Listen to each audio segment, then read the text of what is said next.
ఈరోజు Rudraram single window పరిధిలోని అయ్యూర్పల్లిలో 3వ వార్డులో గౌరవ సింగిల్ విండో చైర్మన్ గారు మరియు వాళ్ళ పాలకవర్గం ఆదేశానుసారం ఈరోజు ఇక్కడ రైతు కొనుగోలు కేంద్రాన్ని ఇక్కడ ఉన్నటువంటి రైతులు, మాజీ సర్పంచులు, ఇక్కడున్న పెద్దలందరి సమక్షంలో ఈరోజు కొనుగోలు కేంద్రాన్ని ప్రారంభించడం జరిగింది.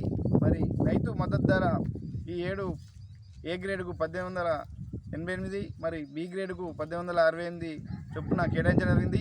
అది మాత్రం ఈ వర్షాలు పడినా మరి నీరు సమృద్ధిగా ఉన్న ఈ ఏడు రైతులకు కొంచెం నష్టం జరిగింది. మరి సన్న వడ్డ రకంలో లేకపోతే వరికి అది వచ్చి నష్టం జరిగింది. ఆ యొక్క రైతులు తీవ్ర సంక్షోభంలో ఉన్నారు. మరి ప్రభుత్వం కూడా వీరికి నష్టపరిహారం విషయంలో కానీ మద్దతు ధర విషయంలో కానీ చర్య తీసుకోవాలని విజ్ఞప్తి చేస్తున్నాను. మరి ఇక్కడికి ఈ యొక్క కళ్యాణానికి నన్ను ఆహ్వానించిన గ్రామ మాజీ సర్పంచులు, రైతులు, యువకులు, పెద్దలందరికీ పేరు పేరున నమస్కారం తెలియజేస్తున్నాం.